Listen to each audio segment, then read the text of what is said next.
It was supposed to be just another quiet morning in the woods, but that changed the moment he saw them.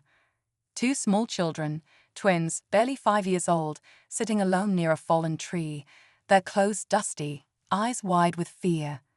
A millionaire, used to luxury and control, found himself stopping his car in the middle of nowhere.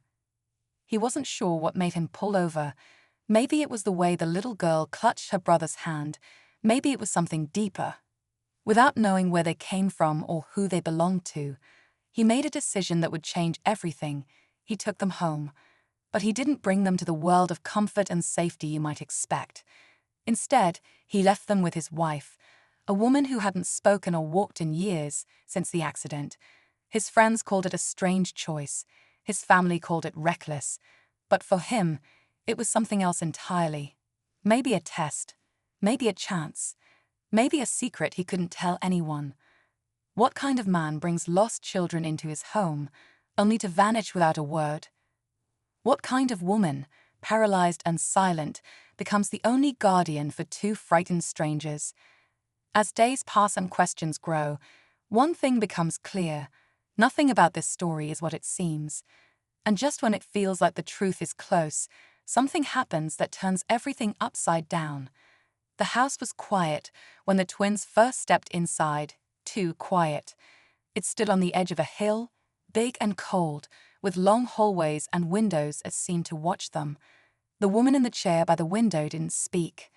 Her eyes followed them, soft but unreadable. Her hands stayed folded on her lap.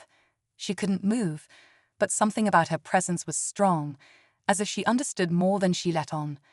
The twins didn't cry, not even once. They sat close to each other, whispering only in short bursts, their voices low. They never said where they came from, and the man never asked.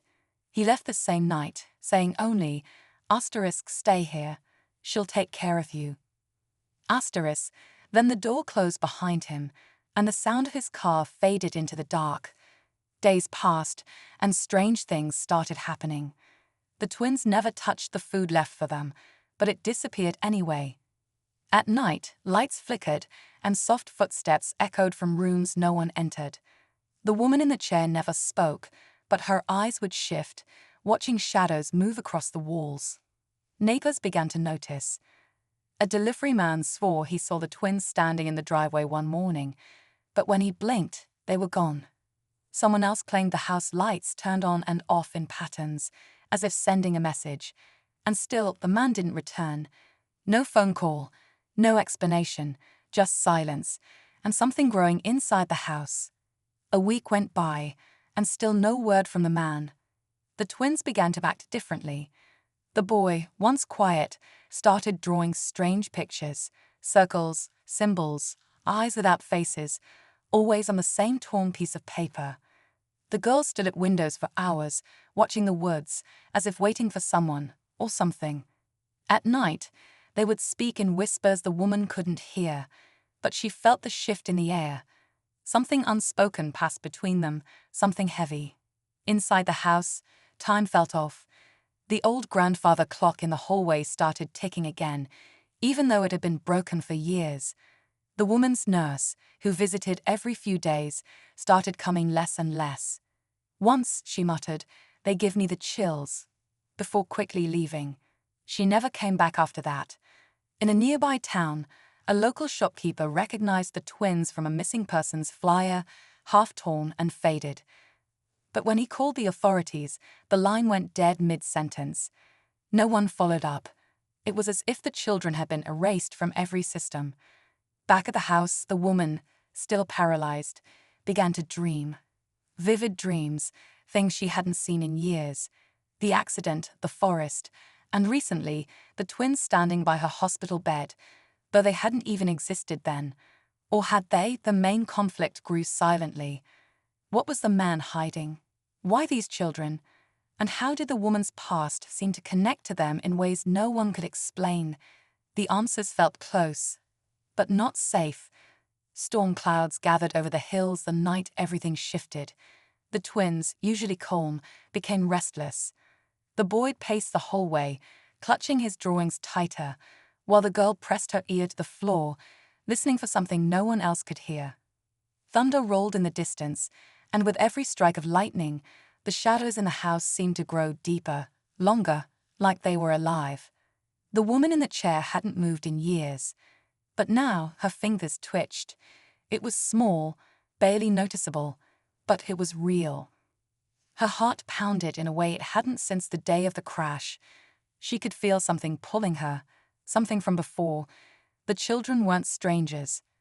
Somehow, they were connected to her, to the past she tried so hard to forget. Then came the noise, a creaking floorboard upstairs, even though no one should have been there. The twins turned to the ceiling at the same time. The boy whispered, "He's back." But there was no knock at the door, no car in the driveway, just the hum of the wind through the trees and the flicker of lights that wouldn't stay still. Later that night, the power cut out completely. In the silence, the girl led her brother to the woman's chair. She looked up at her, eyes wide but calm, and said, "You have to remember now, or he won't stop." The storm outside raged, but inside, it was the quiet before something much bigger, something no one was ready for. Lightning struck a tree just beyond the house, the crash so loud it shook the windows. In that flash, the woman saw it, just for a second, a figure standing at the edge of the forest. Tall, still watching. Then darkness swallowed it again. The girl's words echoed in her ears. Asterisk, you have to remember now. Asterisk. And then it hit her. Not all at once, but like pieces falling into place. Years ago, before the accident, there had been a boy and a girl. She'd volunteered at a shelter, a remote one near the northern woods, a safe place for abandoned children. 2 of them had gone missing, twins. The case had quietly disappeared when the shelter closed, buried under news of her husband's sudden wealth and their growing business empire. She never connected the two, until now. The boy handed her a drawing, one he hadn't shown before. It wasn't like the others. This one was of her, standing in the woods, facing the same shadowy figure from the lightning flash. Written in shaky letters beneath it, asterisk, he took them once. He's coming again, asterisk. And then the door, locked for days, creaked open on its own. The air changed. The lights, though off, gave a dim flicker from somewhere unseen. The house felt like it was breathing. The children didn't seem afraid, but the woman, slowly regaining the feeling in her hands, realized the truth. This wasn't just about the twins. This was about something her husband had never told her, something he thought would never come back. The wind howled through the open door, carrying with it the scent of smoke and pine. The woman gripped the arms of her chair, her fingers finally strong enough to hold on. The children stood on either side of her, calm, almost expectant. Outside, footsteps crunched through the wet leaves, slow, deliberate. He was coming. Then, through the doorway, he appeared. The man she once called her husband. But something about him was different now. His face pale, his eyes sunken like he hadn't slept in weeks. He looked at her, not surprised to see her awake. He looked at the children, not surprised they remembered. "I thought I'd buried this," he said quietly. "I thought it would all stay quiet." The woman's voice came back in a whisper. "What did you do?" The truth spilled out in broken pieces. Years ago, he had found the twins alone in the woods. They were witnesses, children who had seen too much of a deal gone wrong, something he was never supposed to be part of. Rather than call for help, he left them. Told no one, but they didn't die. They disappeared. And now, they had come back. The woman stood, slowly, shakily, but fully. Her strength returned not by chance, but by purpose. The twins had awakened something. Justice, maybe, or something older. But then, the twist, one final shift. The girl looked up and whispered, "We're not here for him." The woman turned. And realized, asterisk, they'd come for her, asterisk.